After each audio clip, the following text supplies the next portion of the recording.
Before you wriggly wreck yourself. That's that old 90s style. Chickity check it, the hip to back to make it. That's how they used to rap back then. Sabbath peace. Sabbath peace. It's another opportunity for us to hear and learn of the word of truth that's given to us by the Most High God. All honor goes to the Father through the Son, whose name is Yahushua. In him lies the only hope for salvation. Yeah, that's one.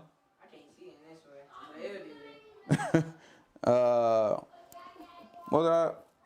Hope for salvation. We'll come right before that. In him lies the only hope for salvation. In him lies the only hope for salvation. We know that it is obtained by grace through faith, not of works, lest anyone should boast, and given freely as a gift to all who obey him. We understand that if you do not obey him, it is made manifest or made obvious that you do not believe. Oh, that thing's small. What's the next one? In this state. In this state, you should expect no good thing from the Most High. However, anything that you do get, whether it be a gift of tongues, a gift of prophecy, or any supernatural experience that you may have, it can and it will be used against you in the day of judgment. With that said, peace to the saints that are in the room, to the saints that couldn't make it, to the saints watching in on the camera, but no peace to the wicked. The only thing we say to them is repent that they might live. Children, y'all shut y'all butts up. Eli, hush. Okay?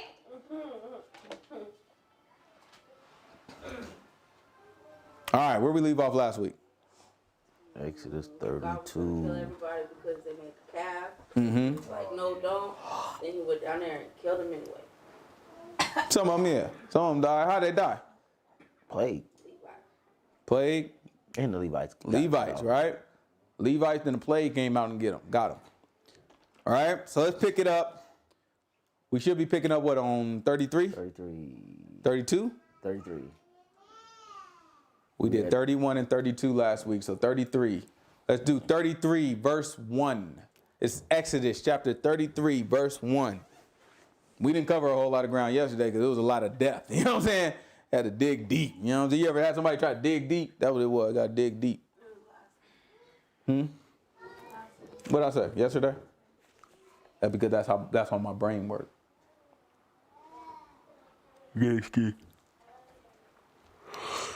All right. And the Lord said to Moses, depart and go up from here, you and the people which you have brought up out of the land of Egypt, unto the land I swore unto Abraham, Isaac, and Jacob, saying, unto thy seed I will give it. And I will send an angel before you, and I will drive out the Canaanite, the Amorite, the Hittite, the Perizzite, the Hivite, and the Jebusite, unto a land flowing with milk and honey. For I will not go up in the midst of thee, for you are a stiff-necked people, lest I consume you in the way. And when the people heard these evil tidings, they mourned.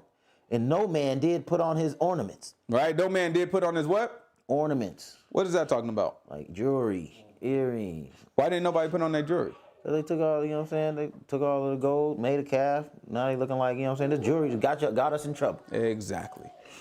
Exactly, right? Nobody put on their jewelry back. Remember, they took it to Aaron when Moses was gone. They thought Moses was dead. They took it to Aaron. They said, listen. No. Matter of fact, they went to Aaron. They said, make me a golden calf. Right? And then Aaron told them, okay, well, give me all your earrings. Right? And they took the earrings from their sons, their daughters, everybody. They just took the earrings and started putting it on so you could melt it down. So at this point, they was ashamed because they knew they was in trouble. They said, man, we ain't even about to put these things back on. Everybody, don't nobody even wear earrings, right? Most High God didn't tell them that they did that out of shame. What does that remind us of? What's wrong with y'all? Trey. Stop her.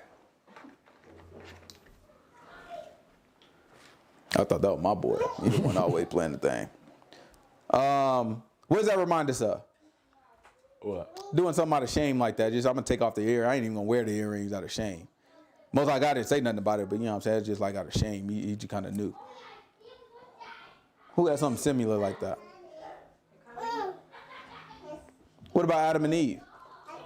Yeah, they put on a thuggin'. Yeah, after that, they knew they was naked, huh? Ain't nobody say nothing to them about it. They knew they was naked after that, huh? It's the same way. They knew they was in trouble. They was like, man, I don't even want to wear these earrings. Keep going, watch this.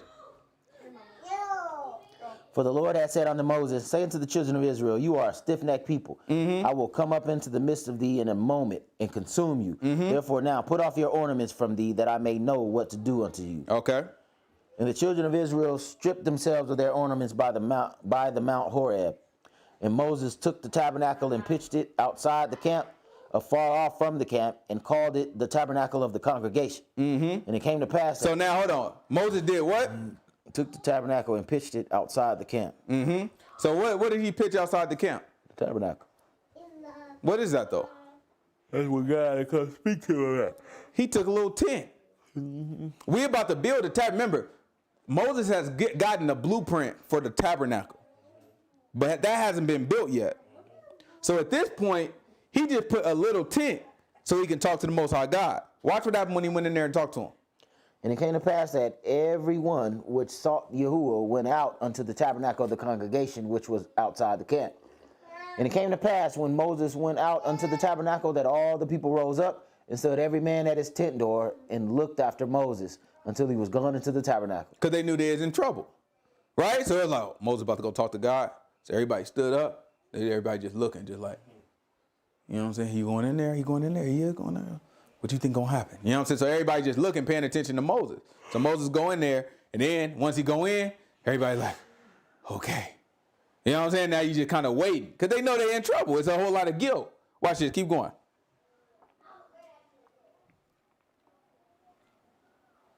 They thought the man was dead. You know what I'm saying? You got to understand that. They thought the man was dead, right? He went up to this mountain. They thought he was dead. So they asked for this calf. They didn't know that they were doing, I ain't gonna say they didn't know they were doing something wrong, but they thought this was an appropriate step. They thought this would be an acceptable step. You know what I'm saying? Moses come down mad at him. So now not only am I wrong about him being dead, but on top of that, he's mad and telling me I did something wrong. And I saw what this man did to the Egyptians. Right? And then he just got the Levites to slay a whole bunch of us. 3,000 people. Right? So you looking at that and you like, we in trouble. You know what I'm saying? He might mess around, you know what I'm saying, make some hell come out the sky and get us. You saw what he did to the Egyptians. Like, you don't know. So you kind of looking at it like, okay, well, what's going to happen when you go in there and talk to Yahuwah? I don't know. Right? Keep going. Watch this. And it came to pass as Moses entered the tabernacle, the cloudy pillar descended and stood at the door of the tabernacle, and the Lord talked with Moses. And after the people saw the cloudy pillar stand at the tabernacle door, and all the people rose up and worshiped, every man in his tent door. So everybody start bowing down at that point, right? Now at this point, now you got to watch the conversation between Moses and Yahuwah. Watch how this conversation go, and I want y'all to record this conversation in your brain, and then I want you to say, I want you to just kind of look. As we go through the book, I want you to kind of find any other conversation with anybody like this. You know what I'm saying? Like the one that the Most High God is about to have with Moses. And it's going to continue in the next couple chapters. But this type of conversation, let's see. Moses going to say something, God going to reply. And just as we go through, just kind of relate everything back to this and just see, do we ever see that with any other prophets? Right? Keep going. Watch this. And all the people saw the cloudy pillar stand at the tabernacle door, and all the people rose up and worshiped, every man in his tent door. And the Lord spake unto Moses face to face, as a man speaks unto his friend. And he turned again into the camp, but his servant Joshua, the son of Nun, a young man, departed not out of the tabernacle. So Joshua was in there too. Yahushua, son of Nun. All right? He was in there too. Keep going. Watch this. And Moses said unto Yahuwah, see, thou sayest unto me, bring up this people. And thou hast not let me know whom thou wilt send with me. Yet thou hast said, I know thee by name.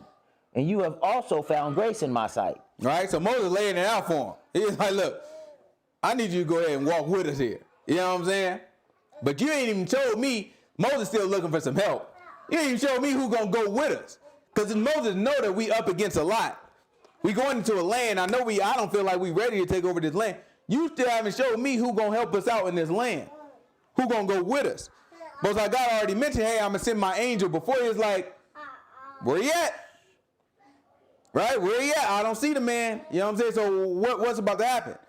But then he say, but yet you come to us and say, you know me by name. You know us by name. So if it's that much detail, why you haven't given us the name of the person that's going to go with us? Right? So we laying it out for him right now. Watch what Yahuwah said. Now therefore, I pray thee, if I found grace in your sight, show me now thy way, that I may know thee, and that I may find grace in thy sight. And consider that this nation is your people. And he said, my presence shall go with thee, and I will give thee rest. And he said unto him, if your presence go not with me, carry us not up from here. Right? So the Most High God directly answered what he's talking about. He's like, don't worry about it. My presence going to go with you, and I'm going to give you rest. Right? He reestablished what he said. Then Moses come back here and he's like, okay, cool, because if it don't go with me, right? Most High God just said, my presence going to go with you, you know what I'm saying? And you're going to have rest, relax. That's what he's trying to tell him. Relax. It's going to be all right, relax. And then Moses come back and like, well, okay, but if your presence don't go with me now, watch this. And he said unto him, if your presence go not with me, carry us not up from here. He said, don't even make me go through all this if it's not going, if you, basically Moses said, I know I can't do this without you. Right? So he's like, don't even string me along if this thing ain't going to work out. If your presence ain't going to go, this ain't going to work. Right? Watch what he say next. For wherein shall it be known here that I and your people have found grace in your sight? Is it not that thou go with us? Is it not that thou go with us? So shall we be separated, I and thy people, from all the people that are upon the face of the earth. And the Lord said unto Moses, I will do this thing also that you have spoken. For you have found grace in my sight, and I know you by name. Right? So now the Most High God twice now has confirmed directly what he's asking. He's like, okay, I'll do that also. Don't worry about it. I'm going to go with you. And yes, you found grace in my sight. Right? Watch this. And he said, I beg thee, show me thy glory. And he said, I will make all my goodness pass before you, and I will proclaim the name of Yahuwah before you, and will be gracious to whom I will be gracious, and will show mercy to whom I will show mercy. And he said, you cannot see my face, for there shall no man see me and live. And the Lord said, behold, there is a place by me, and you shall stand upon a rock. And it shall come to pass, while my glory passes by, that I will put thee in a cleft of the rock, and I will cover thee with my hand while I pass by. And I will take away my hand, and you shall see my back parts, but my face shall not be seen.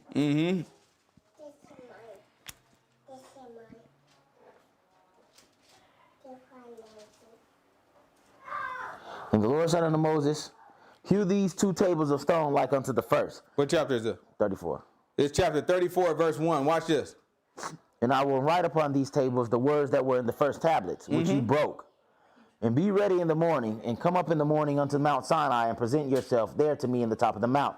And no man shall come up with thee, neither let any man be seen throughout all the mountain, neither let the flocks nor herds feed before that mount. And he hewed 2 tables of stone like unto the first. And Moses rose up early in the morning and went up into the Mount Sinai as the Lord had commanded him. And he took his hand the 2 tables of stone, in his hand the 2 tables of stone. And the Lord descended in the cloud and stood with him there and proclaimed the name of Yahuwah. And Yahuwah passed by before him and proclaimed the name of Yahuwah.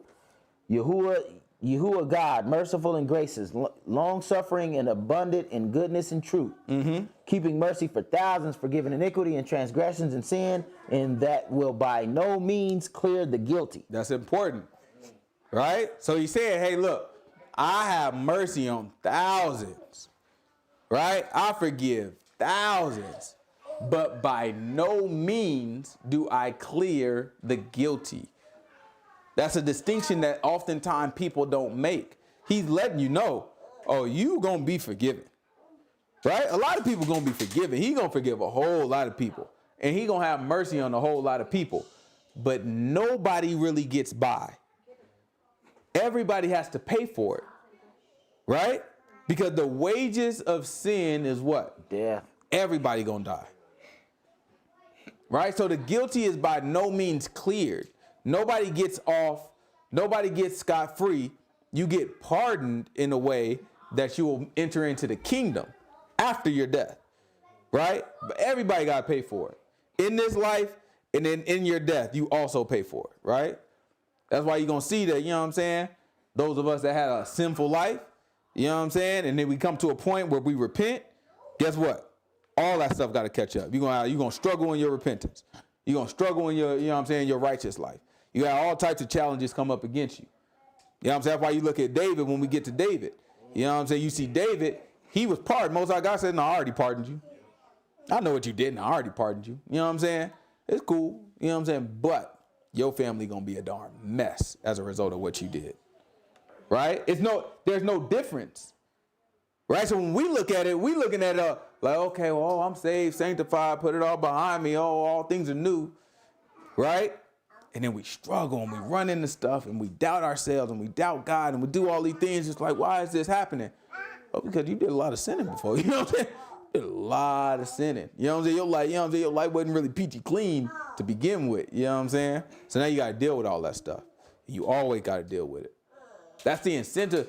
I like to mention that because it's the incentive to do right. You know what I'm saying? Just to do right and stay right when you this boy's age. You know what I'm saying? Like, do right now. You know what I'm saying? Do the right thing, live the right way now. Because when you get older, you got to pay for everything you're doing. Trust me. Trust me. You know what I'm saying? Still. You know what I'm saying? Still paying. You know what I'm saying? That ain't never going. You know what I'm saying? Still paying. Mess up, pay some more. You know what I'm saying? And that's just how I go. All right? Keep going.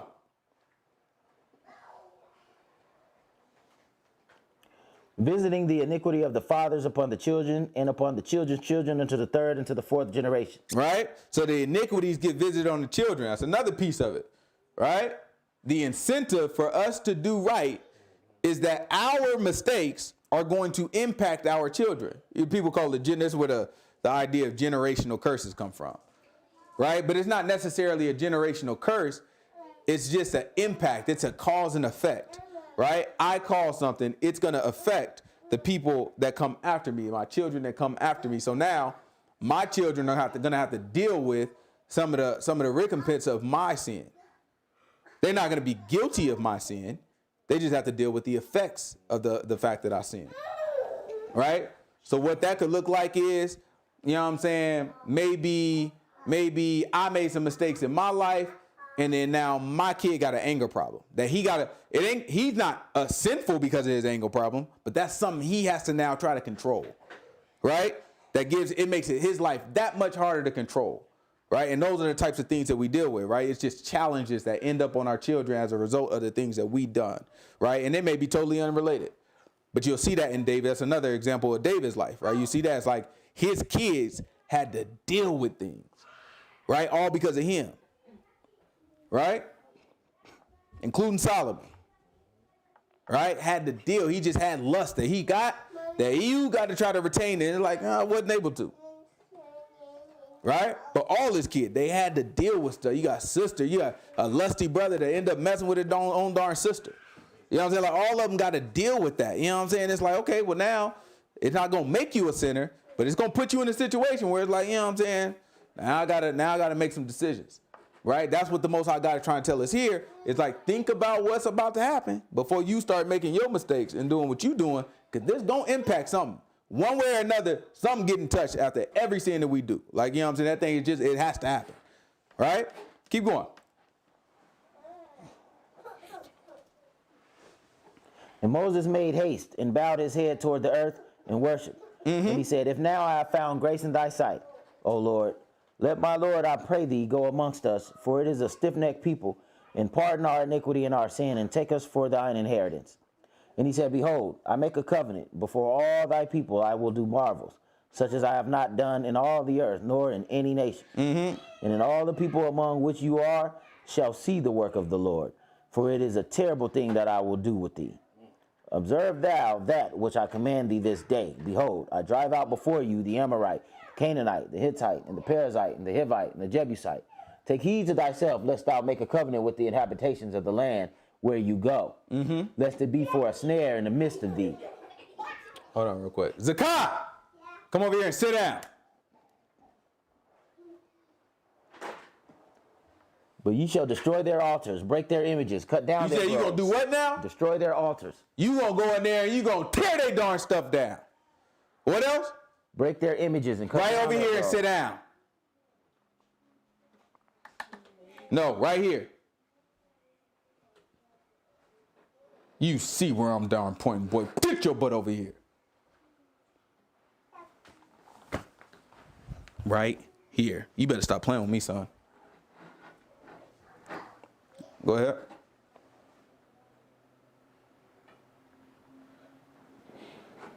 Well, I gotta keep telling you to be quiet. We do the same thing every week. I should be the one crying. But you shall destroy their altars, break their images, and cut down their groves. For you shall worship no other God. For Yahuwah, whose name is jealous, is a jealous God. Mm-hmm. Lest you make a covenant with the inhabitants of the land, and they go a whoring after their gods, and do sacrifice unto their gods, and no one call thee, and thou eat of his sacrifice. And y'all do what? And thou eat of his sacrifice. Eat of his sacrifice? Most High God said, don't even eat of his sacrifice. He said, you mess around and do that, and you're going to start eating of his sacrifice. That's how people read that. Listen, these Hebrews don't know no law, y'all. I'll be trying to tell y'all they don't know no law. I appreciate the Hebrew Israelite. I tell y'all this all the time. I appreciate the Hebrew Israelite that look at the New Testament and be like, nah, that's all fake. Because that's an honest Hebrew Israelite. You're unlearned. You know what I'm saying? Like, you unlearned, but at least you honest about what you don't know. Right? The Hebrew Israelites that just so wise and you know what I'm saying? Well, no, see, he didn't do away with all of the law. He only did away with some of the law. You know what I'm saying? So no, brother, let me explain. You do have to keep the law still, even though that don't make sense. Because Paul very clear, we ain't got to get it right now, because I told y'all we ain't going to do a whole lot of jumping around. We ain't got to get it right now. But Paul very clearly tells you that you can eat of the sacrifice. He said, matter of fact, don't even ask no questions. Ain't that what Paul said? Yeah. Don't even ask no questions. Don't ask where it's from. He said, one man eat, you know, one man don't. Just don't do it for conscience sake. If your brother is nervous about you eating something, don't you eat it for conscience sake. You can't say, if I'm a Hebrew Israelite, a law-abiding Hebrew Israelite, and I know my law, you darn right I'm going to look at Paul like, nah, you faking, bro. That ain't right. What you talking about ain't right, because that goes against what Paul said, clearly. That's an unlearned but honest Hebrew Israelite. You got three categories of them. You know what I'm saying? You got the unlearned Hebrew Israelites. Then you got the honest Hebrew Israelites. Then you got the ones that's unlearned and dishonest. That's the three that you got. Now, that's all the wrong ones. Altogether, you got disciples who not only are we learned, but we also honest. So when we look at the book, we can see that it don't matter what we talking about in the law, your butt is under a curse. And it's built that way. We don't say that to be, you know what I'm saying, disrespectful to the law. God forbid. We love the law. If not for the law, we wouldn't understand the beauty of God and how righteousness is supposed to be. Right? But we know that under the law, if a man doesn't continue in all these things, he's cursed. Then he is cursed, period. And then we also know that the lawgiver himself, Moses, said, yo, it's going to be somebody else. When he come, that's the one you listen to. Now, if a man give a perfect law and he gave it, why would I need to wait for somebody else to listen to him? Unless I know something better is coming. Something built on better promises. Right? That's what we look at. When you know the law, you can look at that and be like, oh, that's what Paul's talking about. Paul talking about a man that came after the one that the law prophesied about and told us and commanded us that we have to listen to that man. Paul is talking about that very man. So when he tell you, you can eat and not eat for conscience sake, he's telling you something that supersedes the law only because the law itself told you it was superseded. Paul ain't making up nothing and pulling it out the sky. He's pulling from the law that told you somebody else gonna come. And guess what? When that man come, that's what's required of you. If Yahushua had told you don't eat of what's sacrificed, then guess what? Don't eat. It would have been a sin. That's all right. We'll get to it. Keep going. Watch this. And you shall, and thou take of their daughters, and unto thy sons and their daughters go a whoring after their gods, and make thy sons go a whoring after their gods. Mm-hmm. Thou shalt make thee no molten gods. The feast of unleavened bread you shall keep. He said, thou shalt make thee what? No molten gods. That get right back to what they were just doing, right? Mm-hmm. He told them, I'm going to tell you again, because he told them already. He said, I'm going to tell you again. Don't make any molten god. Don't you melt nothing and try to shape it into something else as a god. Right? Keep going. The feast of unleavened bread you shall keep. 7 days you shall eat unleavened bread as I commanded you in the time of the month Abib, for in the month Abib thou came out from Egypt. Mm-hmm. All that opens the matrix. That's Passover, right? The feast of unleavened bread is talking about Passover also. Keep going. All that opened the matrix is mine, and every firstling amongst thy cattle, whether ox or sheep, that is male. But the firstlings of a donkey you shall redeem with a lamb. Mm-hmm. And if you redeem him not, then shall you break his neck. You know what that means, right? So it's saying every animal, the first of everything, you got to give it to the Most High God, right? So typically it would be a sacrifice. And when you say give it to the Most High God, that means it's dying, right? So typically it's a sacrifice, right? It's going to be a lamb. I take that lamb, I put that lamb, eventually, we haven't got into it yet, but eventually we're going to get that lamb to the priest. The priest then takes that lamb and sacrifices it to the Most High God. Only a clean animal could be sacrificed to the Most High God. So when he talks about the donkey, that's an unclean animal. You can't sacrifice that. So he says, instead of the donkey, when you have a firstling from a donkey, right? The first of anything got to go to God. But since this can't be sacrificed to God in the same way, you have to sacrifice another lamb in its place, right? He said, but if you're not going to sacrifice the lamb in its place, then kill a donkey. Not as a sacrifice, but just kill it, right? You're going to see a lot of that going on. The same thing happened with our first. So our firstborn sons, we had to sacrifice something in their place, right? But we'll get to all those sacrifices when we get to Leviticus. Keep going. And none shall appear before me empty. All the firstborn of thy sons you shall redeem. Mm-hmm. And none shall appear before me empty. 6 days you shall work. That's what he's talking about redeem. When he's talking about redeem, that means you sacrifice something else in the place. Keep going. 6 days you shall work, but on the seventh day you shall rest. In earing time and in harvest you shall rest. Mm-hmm. And thou shalt observe the feast of weeks, of the first fruits of wheat harvest, and the feast of ingathering at the year's end. Mm-hmm. 3 times in a year shall all your men children appear before Yahuwah God, the God of Israel. Mm-hmm. For I will cast out the nations before thee and enlarge your borders. Neither shall any man desire your land when you shall go up to appear before Yahuwah thy God 3 times in a year. Mm-hmm.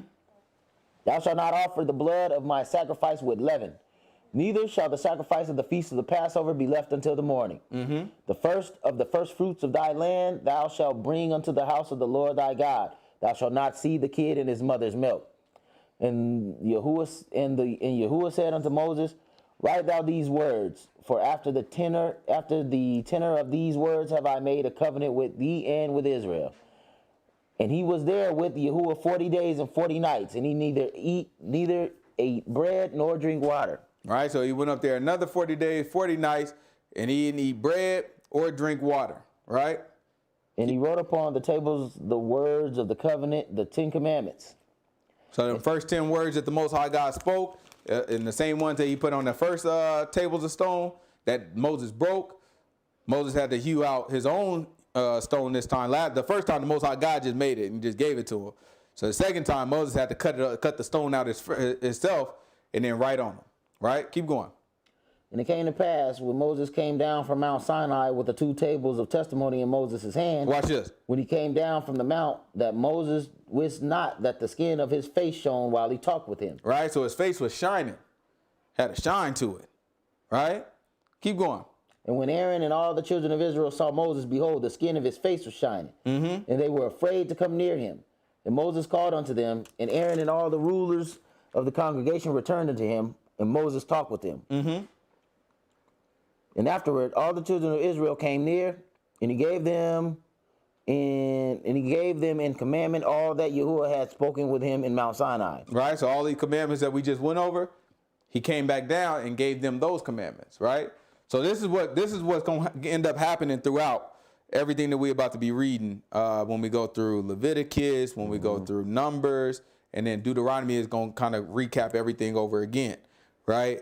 What's happening is Moses goes talk to something happens. Moses goes talk to the Most High God. Most High God give him a little bit more game, a little bit more information. He comes back to the people, clarify some more laws for them. Because remember, this has kind of been what's happening, you know, from the time they left Egypt, right? We leave Egypt.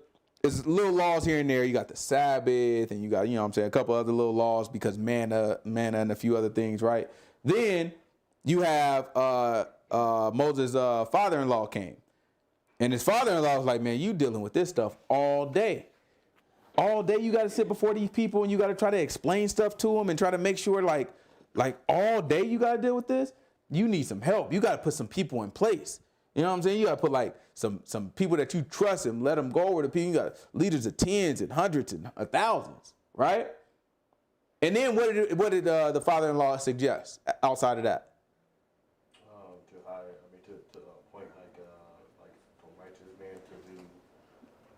But outside of getting him some help, what did he instruct them to do? He said, see if it's cool with God. Yeah, that's right. Yeah. See if it's cool with God, but he instructed them to do one more thing. He said, you got to teach the people what's right and wrong. Because his mindset was, you wouldn't have to explain and judge every single situation if they already knew some of this stuff. If they knew that if you do this, this is what's going to happen. And if you do that, this is what's going to happen. And if you do this is what's going to happen. Right? And it was clear to everybody. And everybody knew that this is how it was going to play out. You wouldn't have to necessarily, they would be expecting some of this stuff. So immediately, Moses took that. He said, you know what? I'm going to talk to God. I'm going to do this. And then what did Most High God do right after that? Hey, bring the people up, put them at the bottom of the mountain. I'm going to talk to them. Because Moses got that from the father-in-law. Most High God was like, I like that. Let's teach him. So that's what this is right now, is the Most High God trying to teach all the people to make sure they know these are what the laws are, so that y'all can somewhat self-govern yourself. Then when you get out of line and it has to go to a judge, now you know you can expect what the judge is going to give you. Right? It ain't a whole argument. It ain't a whole lot of disappointment. You only need to be disappointed yourself because you knew. All right, keep going. Until Moses had done speaking with him, he put a veil on his face. So his face was shining, and then until he was done speaking to him, he put a veil on his face to cover it up. Right? Keep going. But when Moses went in before the Lord to speak with him, he took the veil off until he came out. And he came out and spake unto the children of Israel that which he was commanded. That which he was commanded. And the children of Israel saw the face of Moses, that the skin of Moses' face was shining. And Moses put the veil upon his face again until he went in to speak with him.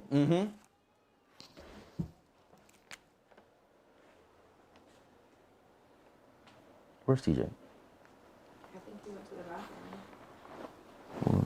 bathroom. And Moses gathered all the congregation of the children of Israel together and said unto them, these are the words which Yahuwah has commanded, that you should do them. 6 days shall work be done. All right, so again, Sabbath. Just look how many times the Sabbath has been commanded. Right? It's a lot of people that look at it in the New Testament, they looking like, no, so you know what I'm saying, the people just already knew the Sabbath. Listen, Most High God don't play about that Sabbath. He'll tell you about the Sabbath every day if he feel like it. 6 days shall work be done, but on the seventh day there shall be to you a holy day, a Sabbath of rest to the Lord. Whosoever does work therein shall be put to death. You shall kindle no fire throughout your habitations upon the Sabbath day. Right? That's why you get some of the people, some of the Jewish people, you know what I'm saying, they don't even turn the light on the Sabbath. Because you know what they say? They say if you flick on the light, it's a little fire. You know what I'm saying? And that sparks the electricity, lights up the light bulbs. You know, just a little fire when you do that. So he said, no, you can't even turn on the light. They don't cook. They don't do nothing because, you know, you got to turn, that's kindling the fire when you twist the thing. You know what I'm saying? You kindling the fire. Looking at these people, they darn crazy. You know what I'm saying? Ain't nothing wrong with it. What's wrong with these people? You know what I'm saying? But that's where they get some of this stuff from. You look at it, and then people with these weird theories that they come up with, they get it from some of this stuff. What is he talking about when he say kindle a fire? Sacrifice. Yeah. No, you're not talking about sacrifice. What is he talking about when he say you shall not kindle a fire? Remember, sacrifice. That's You right. can't gather all The process of getting the fire, they didn't have no darn light switch. They had no darn gas convection darn oven. If I wanted to get a fire started, You gotta go gather and we sticks. talking about that, I'm going outside, I'm putting a little chop to it, yak it, you know what I'm saying? Yak it. Then that thing gotta come down. After it come down, you know you gotta split it. You know what I'm saying? You got to, you know, you like try to talk to somebody while you doing that. Oh man, I'm trying to tell you, you know, man, yesterday I'm telling you, she was tripping, bro. And then you split that thing. It finally split in a couple pieces right there. You stack it up. And then you stack them. Then you got to put the other ones away for next time. Then after you get there, then what you got? I got a stack of wood. Now what I got to do? You gotta light your fire. You ain't never watched Survivor? Them boy be. No, I've never watched Survivor. That thing really works? Yeah, they be building that thing up because you got to watch Survivor, bro. See what I'm saying? They got like a little string at the top. You know what I'm saying? So it's like a little string right here. And then you got a fire down here. You got to make the fire from darn scratch. They give you a little material. You got to make it from scratch. You got two people doing it. Whoever can light the string on fire until it's like little things that connected on the side. Once the string snap, the things where I think it's like a flag or something, it like raise up. You know what I'm saying? So it's like whoever flag raise up because the string broke. You know what I'm saying? You win. So you got to light your fire. Then you got to stack your wood on it. So as the fire get high enough, it is the most invigorating thing in TV. But that's what we would have had to do. That's work. That's labor. So the Most High God is saying, no exceptions. Don't even kindle a fire on the Sabbath because that's labor. Right? Keep going. And Moses spake unto all the congregation of the children of Israel, saying, This is the thing which the Lord commanded, saying, Take ye from among you an offering unto Yahuwah. Whosoever is of a willing heart, let him bring it. An offering of Yahuwah, gold and silver and brass, and blue and purple and scarlet and fine linen and goat's hair. All right. So he's putting it out to the people. He's like, whoever want to give something, these are the materials that we need. Right? We need to build a tabernacle. Okay. Let's back up. We talk about Egypt. When we left Egypt, what happened? They gave us gold, silver, raiment, clothes, animals.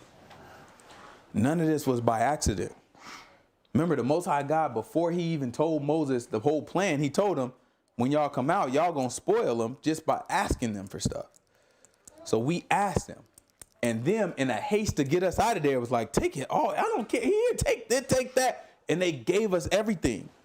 So we spoiled them. And when I say spoil, it's talking to like, when you win a war, that's language for war. You win a war, you would take everything, you know what I'm saying, as winnings. You know what I'm saying? I steal all their stuff. You know what I'm saying? As part of me taking over and conquering your nation. You know what I'm saying? So it's like, those are the spoils of war. So in this sense, we spoiled them without the war. We just took their stuff. Not because we stole it or not because we conquered them, but because they gave it to us because we asked. So then we take their stuff and we got all the materials from Egypt. And it just so happens these are some of the exact materials that we would need to build this thing out because the Most High God already knew it. So the Most High God say anybody who's willing to give, didn't make people give anything. He said anybody who's willing to give these things, go for it. Right? Watch this. Keep going. Tell TJ I said come here. TJ! Yeah. Come here. Yeah. What are you doing? I was using the bathroom. You just happen to be out of the bathroom when I call you. Sit down.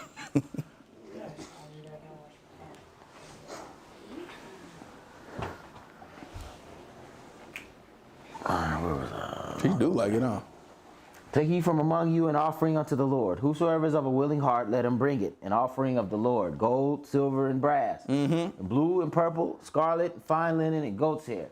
Ram skins, dyed red, and badger skins, and shittim wood, and oil for the light, and spices for anointing oil, and for the sweet incense. Onyx stones, and stones to be set for the ephod, for the breastplate. And every wise-hearted among you shall come and make all that Yahuwah has TJ, commanded. that darn heel is ridiculous. That ain't distract me every time. I can't even listen to the darn word. Goodness gracious. I changed my. You might as well just take it off. You ain't even got a sock on. I changed my sock to school because I had gotten a shower. You got them, what the exercise girls do? They got the little... Got them Flintstone socks. Only I can talk about my boy. Only me. All right, keep Knock it going. off.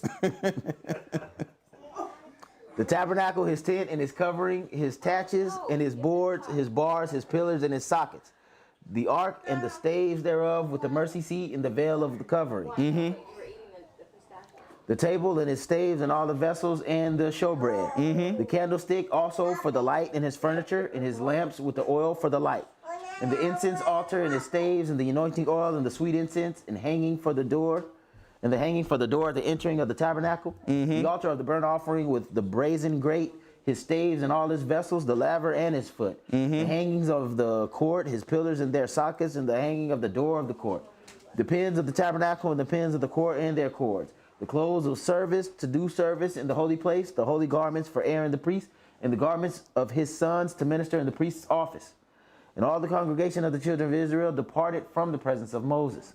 And they came, everyone whose heart stirred them up. Right? So everyone whose heart stirred them up, they came and they did what? And everyone whom his spirit is made willing, and they brought Yahuwah's offering to the work of the tabernacle of the congregation for all his service and for the holy garments. Uh-huh. And they came, both men and women, as many as were willing-hearted, and brought bracelets and earrings, rings, tablets, all jewels of gold, and every man that offered an offering of gold unto Yahuwah. And every man whom was found blue and purple and scarlet and fine linen and goat's hair and red skins of rams and badger skins brought them. Everyone that did offer an offering of silver and brass brought the Lord's offering. And every man with whom was found shittim wood for any work of the service brought it. And all the women that were wise-hearted did spin with their hands and brought that which they had spun, both of blue and of purple, and of scarlet and of fine linen. And all the women whose hearts stirred them up in wisdom spun goat's hairs. And all the rulers brought onyx stones, and stones to be set for the ephod and for the breastplate, and spice and oil for the light, and for the anointing oil, and for the sweet incense. The children of Israel brought a willing offering unto Yahuwah, every man and woman whose heart made them willing to bring for all manner of work which Yahuwah had commanded to be made by the hand of Moses. And Moses said unto the children of Israel, see, Yahuwah is called by name Bezaleel, the son of Uri, the son of of the tribe of Judah. And he hath filled him with the Spirit of God, in wisdom and understanding and in knowledge and in all manner of workmanship. All right, so these are the things that were described to Moses to be made. And this is after they collect all these materials. Sit up. Get up on the couch. After they collect all these materials. On the couch. These are, you know what I'm saying, some Gentiles probably put this stuff together. So, you know what I'm saying, who knows if it actually looked exactly like this or not. But this is just to give us an idea of some of the stuff that were made. So if you look at like the size of some of these things, like this is going to be about as wide as this is right here. But it's going to be like if you stood this up on the side, it'll be about this high. So this will be about this high, you know what I'm saying, and then it'll be about as wide as this. So it was pretty big, you know what I'm saying, nice side. It's designed to be a seat, you know what I'm saying. And at the top of the seat, you had a cherubim, and then you had the two poles on the side. We're going to learn later that the poles on the side is so they can be carried, you know what I'm saying, by How's it supposed to be carried, TJ? You remember? By picking up the poles on the side, Okay, how you supposed to carry it though? Like picking it up how? putting it over your shoulder. Who's supposed to carry it? Certain people. What are those certain people? Oh man. All right, you halfway there. All right, we'll go over it. We'll see if we remember it this time. This is this is the mercy seat, you know what I'm saying, or the Ark of the Covenant. It has two names technically. The Ark of the Covenant is the box. The Ark is always going to be a box, right? And then the mercy seat is the pieces at the top, right? The covering at the top. So this is always going to be called the mercy seat or the Ark of the Covenant. you'll find out that this is where we were told to speak to the Most High God, right? The Most High God would speak to us from here. Now, of course, nobody could actually go in there, but when you pray inside of the tabernacle or pray towards the tabernacle, this is what you're actually praying towards. This is the table of showbread, right? So there will be bread, and again, we're gonna learn about how this is used after we get to Leviticus. But this is designed to carry bread and have bread on top of it. So this is the showbread. It's another thing they made. You notice that the poles are on this one as well. Then this is what was called the candlestick in our law, right? So we had the candles that would be lit here, and this also was made. No real specific measurements were given on this, but there's some like images from the Romans when they took us over. They took one of these from us, and it looked like it was larger. You know what I'm saying? So, huh? What? Oh. Then this one is the altar of incense. So we were given instructions. Moses was given instructions on how to create the incense, what ingredients to use, and then we would burn those incense on this altar here. Then next we have the brazen. Brazen altar. No, I'm sorry. This is not the brazen altar. This is the laver. The laver. You know what I'm saying? This is a laver or just a pool. You know what I'm saying? Like a little pool. You know what I'm saying? A little bird bath, really. And what it was is for the priests to wash their hands and wash their feet when they doing the service of the Most High God. So, boy, you better wash and water. Then you have the bronze altar, the brazen altar. All right, so this is where we would burn all of our sacrifices. You know what I'm saying? You would bring it to the priest. The priest would take this. You know what I'm saying? This would always have some fire going on it. And then the priest would take it. He'd put, you know what I'm saying? He'd kill the animal and then put the animal on top of this, let it burn up. Everything would go inside of those grates. So it's just like a big old grill, and it would just fall through just like the ashes of a grill fall through. We take the food off and eat it. And in some cases, you would take the food off and eat it for the priest as well. But for a lot of the stuff, it just all burns, right? It all burns, become ash, and it goes down in. Then these are the garments for the high priest. So it's many things that had to be made as part of the high priest. I but want to see them jewels, though. You know huh? The jewel. The jewel? Yeah, the jewels. Yeah, and the breastplate. Yep. So you have the stones that would sit over the top of each shoulder. You know what I'm saying? Then you have the robe that goes with that. You have bells at the bottom of the robe. You know what I'm saying? Underneath, you had, you know what I'm saying, like some undergarment that goes underneath all of it. To make sure my man didn't die in the holy place. Yeah, you know what I'm saying? Had to have them bells. You know what I'm saying? Then you had, you know what I'm saying, a sash that goes with that. You got chains of gold. You know what I'm saying? Then you had stones that's in the middle that represented each tribe of Israel. You know what I'm saying? You okay, baby girl? And then you had a plate of pure gold that goes across the head, right? So these are the garments of the high priest. My God took care of his people, though. The high priest would wear this. Boy, look good. And the high priest only could be a son of Aaron. And then only one of the son of Aaron would be a high priest at the time.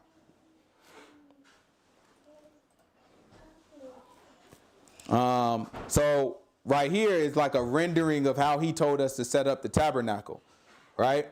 So out of all those pieces we just talked about, there's going to be 2 rooms in the tabernacle itself. We'll look at what the tabernacle kind of looks like after this, but there will be 2 rooms of the tabernacle itself. The room all the way in the back is what's called the Holiest of Holies or Holy of Holies. That's a room that nobody goes into except the high priest, and he only goes in there once a year, right? We'll talk about that later. No, Then you have the front room where you have more of the priests that might go into that room. And that's what's in there. You would have the altar of incense, the table of showbread, and the candle, the candlestick. You know what I'm saying? Those are the only things that would be in there. The Holy of Holies would have the Ark of the Covenant or mercy seat. That's the only thing that's in there. Then on the outside of the tabernacle, you have like a gate, right? Everything else is outdoors. So that this rectangle here with the 2 rooms, that's covered. That's a tent. You know what I'm saying? And everything else is just open outside. There's a gate that surrounds the whole area because it keeps people out. So now the priests would burn the sacrifices on the outside.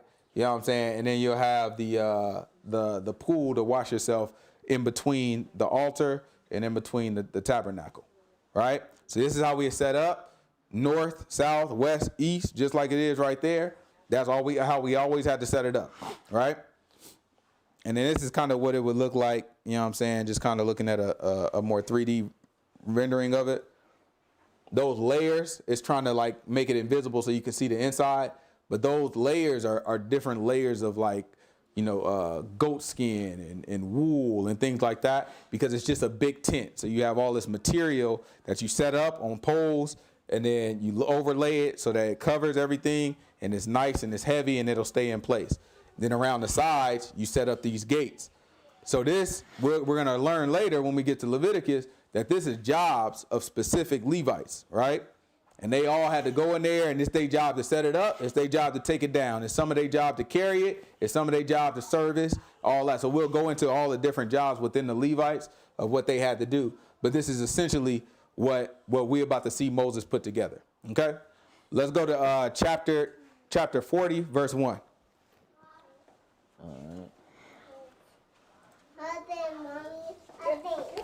You're gonna get stuck. You are gonna get stuck. Be happy.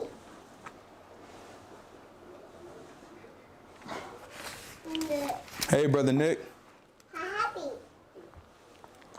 And the Lord. Hey, Brother Nick, hold on real quick. It's important. Brother Nick, where you get them blue chips from? You brought some blue chips to the house when you came here. Tell me where you got them blue chips from. It was a white bag. You just let us know where you got it from if you don't mind, Brother Nick. Appreciate you. All right, go ahead. The white bag. Trader Joe's. And the Lord spake unto Moses, saying, on the first day of the first month shalt thou set up the tabernacle of the tent of the congregation. And thou shalt put therein the ark of the testimony, and cover the ark with the veil. Mm-hmm. And thou shalt bring in the table, and set in order the things that are to be set in order upon it. Mm-hmm. And thou shalt bring in the candlestick, and light the lamps thereof. Mm-hmm. And thou shalt set the altar of gold for the incense before the ark of the testimony, and put the hanging of the door of the tabernacle. Thou shalt set the altar of the burnt offering before the door of the tabernacle of the tent of the congregation. And thou shalt set a laver between the tent of the congregation and the altar, and shalt put water therein. And thou shalt set up the court round about, and hang up the hanging at the court gate. Mm-hmm. So that was the court. That gate that's around about, that's called the court, right? He said you're going to set up the court round about and do what? And hang up the hanging at the court gate. Mm-hmm. And thou shalt take the anointing oil, and anoint the tabernacle and all that is therein, and shall hallow it, and all the vessels thereof, and it shall be holy. And thou shalt anoint the altar of the burnt offering and all his vessels, and sanctify the altar, and it shall be an altar most holy. And thou shalt anoint the laver and his foot, and sanctify it. And thou shalt bring Aaron and his sons into the door of the tabernacle of the congregation, and wash them with water. And thou shalt put upon Aaron the holy garments, and anoint him, and sanctify him, and he may minister unto me in the priest's office. So far, who's doing all the anointing and sanctifying? Moses. Right? Moses set this whole thing up. He got everything started. He was the one that blesses everything. All of it came from Moses himself, right? Keep going. And thou shalt bring his sons. That's important to know. It's important to know who started this. Watch this. Keep going. And thou shalt bring his sons, and clothe them with coats. And thou shalt anoint them as thou did anoint their father, that they may minister unto me in the priest's office. For their anointing shall surely be an everlasting priesthood throughout their generations. Thus did Moses, according to all that the Lord commanded him, so did he. And it came to pass in the first month of the second year. In the first month of the second year. So this is the first month of the second year. On the first day of the month. So that means for a complete year. They've been out for a whole year.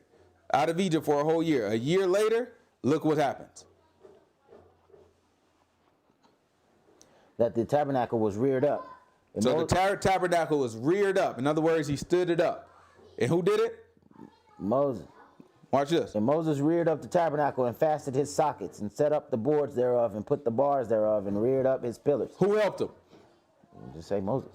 Moses did it. Now, the people put it together. Aholiab put it together. Holiad was from what tribe? We didn't read it, but from what tribe? Bezaleel. Huh? You talking about Bezaleel or Holiad?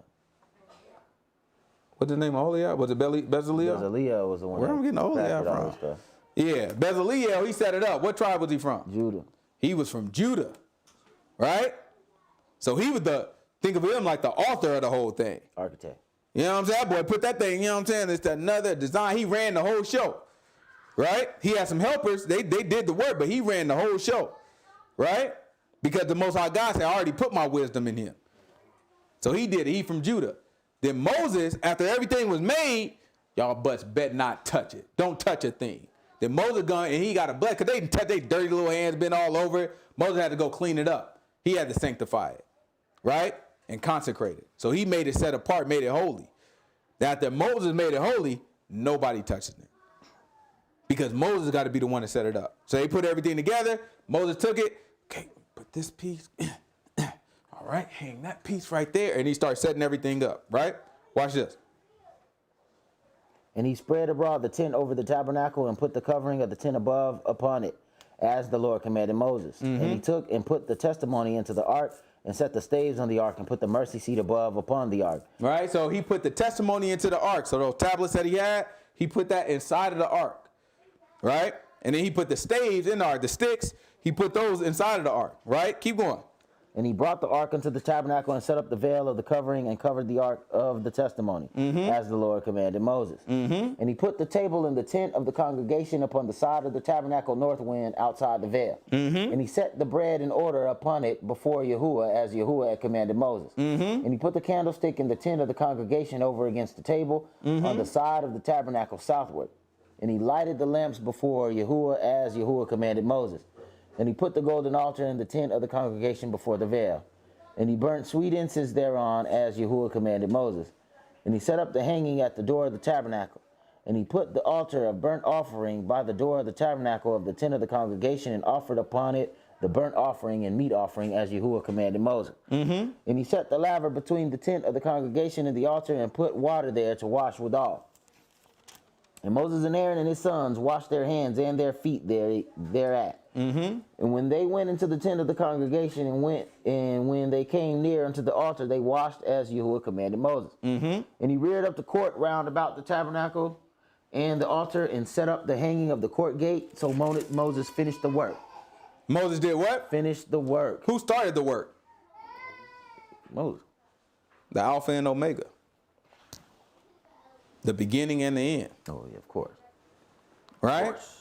All this testify Yahushua. It's showing you that nobody can help him. He had to do it all himself, because he the only one that's set apart. Most High God only dealing with him. Same thing with Yahushua. Can't nobody help Yahushua. Most High God only dealing with him. Everything else got to come from what Yahushua sanctifies. Same thing with Moses. He sanctifies Aaron and his sons. Okay, now y'all can walk around in there. Only after I sanctify you, though. I'm trying to do that thing before. Right? Let's see. Then a cloud covered the tent of the congregation, and the glory of the Lord filled the tabernacle. And Moses was not able to enter into the tent of the congregation, because the cloud abode thereon, and the glory of the Lord filled the tabernacle. And when the cloud was taken up from over the tabernacle, the children of Israel went onward in their journeys. But if the cloud were not taken up, then they journeyed not till the day that it was taken up. For the cloud of the Lord was upon the tabernacle by day, and fire was upon it by night, in the sight of all the house of Israel throughout all their journeys. So that let them know when they had to pack it up and leave. Right? If the clouds start moving, they pack up the tabernacle, they wrap up all the stuff, they undo the tent, they roll it up, you know what I'm saying? And then they start moving. But if it stay, they just leave it sitting there. Right? That's the end of the chapter? Yep. All righty.